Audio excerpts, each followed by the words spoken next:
Welcome to Kerala Eats.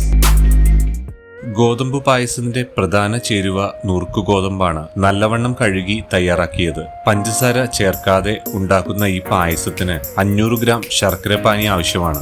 പായസത്തിൽ അവസാനം വറുത്ത് ചേർക്കുന്നതിന് കശുവണ്ടിയും കിസ്മിസും തേങ്ങാക്കൊത്ത് ചെറുതായി കനം കുറച്ച് അരിഞ്ഞതും ഏലക്കയും ചുക്കും പൊടിച്ചതും ആവശ്യത്തിന് ഉപ്പും.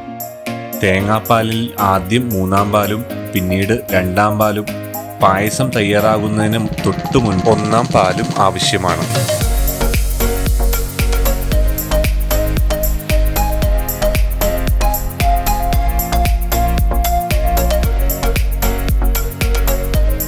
നല്ലവണ്ണം കഴുകിയെടുത്ത 250 ഗ്രാം നുറുക്കു ഗോതമ്പ് ഒരു കുക്കറിൽ വെച്ച് 1 ടീസ്പൂൺ നെയ്യും 1 ടീസ്പൂൺ ഉപ്പും 3-ാം പാലും നെകക്കെ ചേർത്ത് വെച്ച് 5 വിസിൽ വരുന്നതുവരെ വേവിച്ചെടുക്കുക.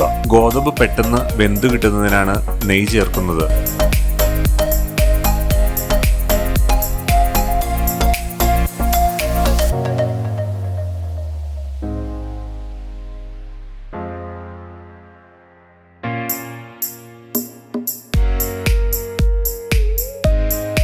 ഗോതമ്പ് വെന്തുവെന്ന് ഉറപ്പുവരുത്തുക.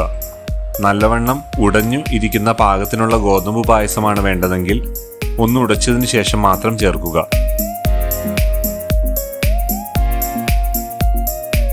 ഒരു കട്ടിയുള്ള ഉരുളിയോ മറ്റേതെങ്കിലും കട്ടിയുള്ള കുഴിയുള്ള പാത്രങ്ങളോ ആണ് പായസം ഉണ്ടാക്കുവാൻ ഉപയോഗിക്കേണ്ടത്. ഉരുളി അടുപ്പത്ത് വെച്ച് അതിലേക്ക് 2-ാം പാൽ ഒഴിക്കുക.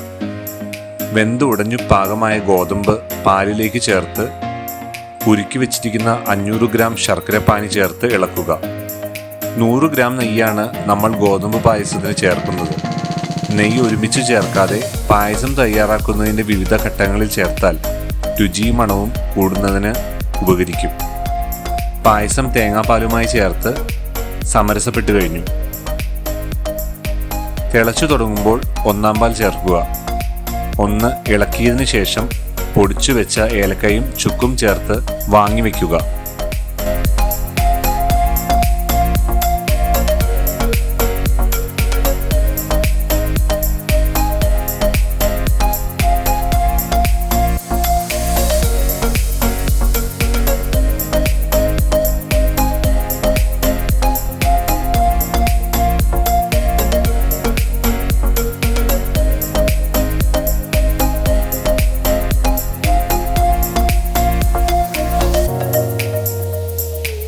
ഒരു ചെറിയ കടായിലേക്ക് നെയ്യ് ചേർത്ത് 25 ഗ്രാം വീതം കശുവണ്ടിയും കിസ്മിസും തേങ്ങാക്കൊത്തും വറുത്ത് കോരി പായസത്തിൽ ചേർക്കുക. ഗോതമ്പ് പായസം തയ്യാറായി കഴിഞ്ഞു. വീഡിയോ ഇഷ്ടമായെങ്കിൽ ലൈക്ക് ചെയ്യുക, സബ്സ്ക്രൈബ് ചെയ്യുക. അടുത്ത വീഡിയോയുമായി കാണുന്നതുവരെ signing off from Kerala Eats.